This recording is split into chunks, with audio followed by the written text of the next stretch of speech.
اب دوسرا خطبہ اس کی بھی حمد اور صلات میں اس سے آگے بیان کرتا ہوں. حضور نے حمد اور صلات کے بعد کیا فرمایا؟ لا یجتمع حب ہؤلاء الاربعۃ فی قلب منافق ابی بکر و عمر و عثمان و علی. حضور نے فرمایا کسی منافق کے دل میں ان چار بندوں کی محبت جمع نہیں ہو سکتی.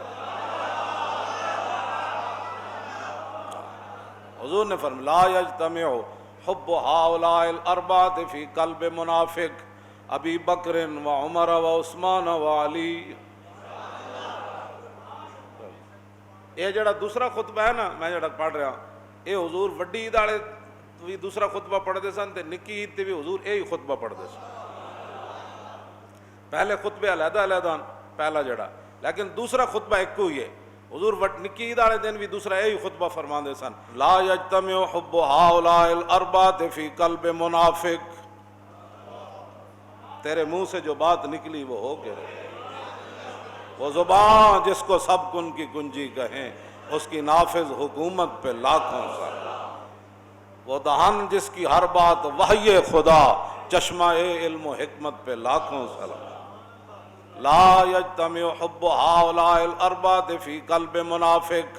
حضور نے فرمایا یہ چار جو میں نے ذکر کر رہا ہوں نا ان کی محبت کسی منافق کے دل میں نہیں جمع ہو سکتی. ابی بکر و عمر و عثمان و علی. فرمایا ابو بکر بھی ہیں، عمر بھی ہیں اور عثمان بھی ہیں اور علی بھی ہیں. ان چاروں دی محبت منافق کے دل میں نہیں جمع ہو سکتی. یہ فتویٰ رسول اللہ کا ہے، یہ فرمان رسول اللہ کا ہے. ان کے خطبے کی ہیبت پہ لاکھوں سلام. آگے ابو بکر فی الجنہ و عمر فی الجنہ و عثمان فی الجنہ و علی فی الجنہ و طلحۃ فی الجنہ و زبیر فی الجنہ و عبد الرحمن بن عوف فی الجنہ و سعد بن ابی وقاص فی الجنہ و سعید بن زید فی الجنہ و ابو عبیدہ بن الجراح فی الجنہ. آگے میرے آقا نے یہ بات فرمایا ابو بکر بھی جنتی، عمر بھی جنتی، عثمان بھی جنتی، علی بھی جنتی اور طلحہ بھی جنتی اور زبیر بھی جنتی، عبد الرحمن بن عوف بھی جنتی، سعد بن ابی وقاص بھی جنتی، سعید بن زید بھی جنتی اور ابو عبیدہ بن جراح بھی جنتی. آگے میرے آقا نے کیا فرمایا؟ اے ہن تواڈے واسطے گل ہے تے میرے واسطے.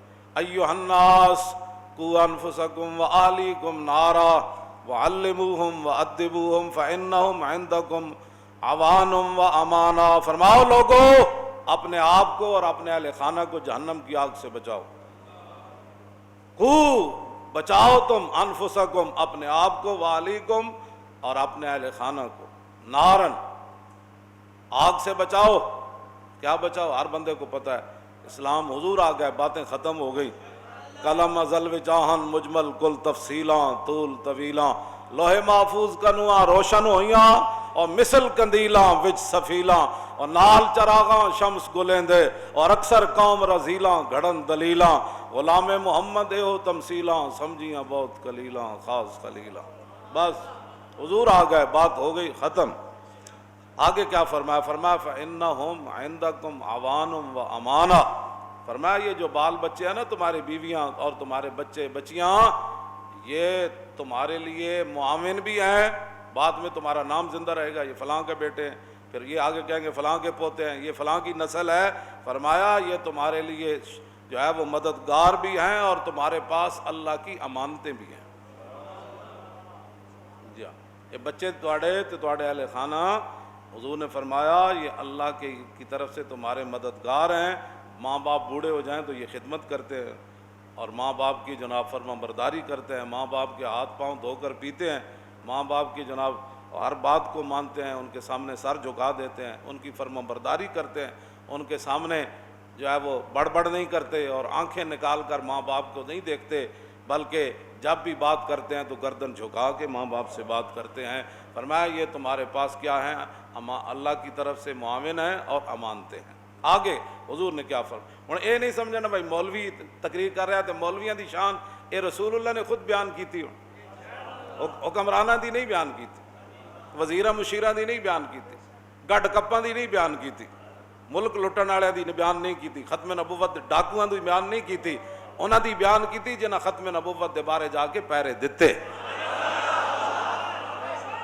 علیکم بحب حملۃ القرآن، حضور نے فرمایا جن کے سینے میں قرآن ہے ان سے محبت کیا کرو۔ علیکم بحب حملۃ القرآن، جو قرآن اٹھائے پھرتے ہیں، ادھر نہیں اٹھائے پھرتے، جو اپنے سینے میں اٹھائے پھرتے ہیں، فرمایا ان سے محبت کرو۔ علیکم بحب علمائکم، فرمایا قیامت تک میری امت کے جو علماء ہیں نا ان سے محبت کرنی ہے۔ یہ نہ پہن کہنا وہ بخشے گئے تو ہم پہلے بخشے جائیں، مولوی تو انجی ہوتے ہیں، مولوی حضور نے، یہ میرے آقا نے فرمایا، یہ میرے پاس حدیث کی کتابیں موجود ہے، میں تو اسی سے پڑھ رہا ہوں، ہاں جی، میں اپنی طرف سے تو کوئی لفظ نہیں شامل کر رہا۔ لا تبغضوہم، حضور نے فرمایا میری امت کے حاملین قرآن، جن کے سینے میں قرآن ہو، اور میری امت کے جو علماء ہیں ان سے بغض نہیں رکھنا۔ ولا تحسدوہم، تے انہاں تے حسد بھی نہیں کرنا۔ ولا تطعنوا فیہم، تے انہاں تے تانا زنی بھی نہیں کرنی۔ ایھا الناس، آگے حضور نے کیا فرمایا، احفظوا السنتکم، حضور نے فرمایا کہ اپنی زبانوں کی حفاظت کرنی ہے۔ بعض دفعہ کم من حروف تجر الی الموت، عربی کا شعر ہے کہ بہت ساری باتیں انسان کو کھینچ کر موت تک لے جاتی ہیں، گل تو ایک ہی ہوندی نا۔ حضور نے فرمایا احفظوا السنتکم، فرمایا اپنی زبانوں کی حفاظت کرنے، ابکو اعینکم، حضور نے فرمایا ہمیشہ اپنی اکھاں نو تر رکھنا ہے، اللہ دے خوف کو رواندے رہنا ہے، انہاں نو روانا ہے اپنی اکھاں نو، کیوں کی منظر ہونا ہے، جدوں مینوں پھٹے تے اگلے پا دینا ہے، پتراں پینٹاں چ ہاتھ پا کے باہر کھڑے ہو جانا ہے، غسال دے حوالے بابیا کر دینا ہے۔ بابا او جڑا غسال ہوندے نے تے ہاتھ مارے انہاں تو پیسے لینے ہوندے نے، انہاں نو کی لگے بابا کون ہے؟ بابا تو انہاں دا سی جڑے باہر پینٹاں چ ہاتھ پا کے کھڑے نے، انہاں تو ہاتھ نہیں لانا بھائی کدھر موت بابے دی سانو بھی نہ نپ لو۔ حضور نے کیا ارشاد فرمایا، فرمایا کہ اپنے آج لے ان کی پناہ، اے رسول اللہ نے دسیا، آج جڑے کہندے نا جی انسانیت، او میں آقا کتے کھانے والے نو انسانیت کا کیا پتا، او خنزیر کھانے والے نو انسانیت کا کیا پتا، سب تے ٹھوئے کھانے والے نو انسانیت کا کیا پتا، انسانیت تو میرے آقا نے بتائی، انسان یہ ہوتا ہے، ماں یہ ہوتی ہے، باپ یہ ہوتا ہے، بہن یہ ہوتی ہے، بیٹی یہ ہوتی ہے، پھوپھی یہ ہوتی ہے، نانا یہ ہوتا ہے، ہمسایہ یہ ہوتا ہے۔ کیوں جی؟ یہ تو رسول اللہ نے فرمایا ہے، تم چھوڑ کر، ہم تو انسانیت کی بات کرتے ہیں۔ میں نے کہا رسول اللہ نے جو انسانیت بتائی وہ تمہیں بارے میں نہیں ہے۔ ایک لڑکا میرے کو نوجوان آیا، کہنے لگا میری ماں جڑی نا لبیک تو میں نے روک دی، میں کہا انہوں کہنا کچھ نہیں، صرف اتنا کہنا ہے ماں۔ حضور دی آمد تو پہلے لوگ اپنی ماواں نو منڈیاں وچ بھیج دیندے سن، اے تے رسول اللہ نے دسیا تیرے پیراں تھلے جنت ہے۔ میں آکھا اس طرح دی گلاں نہ کیتے کرو، اے رسول اللہ نے ساریاں عزتاں دسیاں، وہ جو نہ تھے تو کچھ نہ تھا، اور وہ جو نہ ہو تو کچھ نہ ہو، جان ہے وہ۔ آگے میرے آقا نے کیا فرمایا، امن کا جو درس دیتے ہیں، حضور نے عید والے دن کیا فرمایا، فرمایا وجاہدوا اعداءکم، فرمایا اپنے دشمنوں سے جہاد کرو۔ عید والے دن امن کا درس، وجاہدوا اعداءکم، اپنے دشمنوں سے جہاد کرو، تے وعمروا مساجدکم، حضور نے فرمایا کہ مسجدوں کو آباد کرو، ولا تحاسدوا فتذهب حسناتکم، حضور نے پوری اپنی امت کو فرمایا ایک دوسرے سے حسد نہ کیا کرو، حسد ایسی چیز ہے جو نیکیوں کو لے جاتا ہے، بلکہ دوسری حدیث میں کیا ہے کہ حسد نیکیوں کو ایسے کھا جاتا ہے جیسے آگ خشک لکڑی کو کھا جاتی ہے۔ کسی دی نعمت ویکھے گا یا اللہ اینو اور دے، تو یا اللہ اپنے خزانے جو مینوں ہی دے دے، اے دعا ہونی چاہیے کہ اچھا جی یہ کول پیسے آ گئے، یہ تو عزت مل گئی، او بھائی تو یہ گھاٹے کیوں لگنا، یہ تو سب اس کا مالک، ان العزت للہ جمیعا، ساری عزتوں کا مالک تو میرا رب ہے، اس نے اگر اس کو عزت دی ہے تو تجھے جلنے کی کیا ضرورت ہے۔ آگے حضور نے کیا فرمایا، ولا یغتب بعضکم بعضا فتہلکوا، حضور نے فرمایا ایک دوسرے کی غیبت نہیں کرنی، برباد ہو جاؤ۔ آگے پھر میرے آقا نے دعا کیا مانگا، بس قریب ہے خطبہ ختم ہونے کے اور نماز کا ٹائم بھی ہو گیا۔ اللہم اقسم لنا من خشیتک ما تحول به بیننا وبین معصیتک ومن طاعتک ما تبلغنا به جنتک ومن الیقین ما تهون به علینا مصائب الدنیا ولا تجعل مصیبتنا فی دیننا ولا تجعل الدنیا اکبر ہمنا ولا مبلغ علمنا ولا تسلط علینا من لا یرحمنا سبحان ربک رب العزت عما یصفون وسلام علی المرسلین والحمد للہ رب العالمین۔ حتیٰ میں پورا پڑھ دیتا ہے۔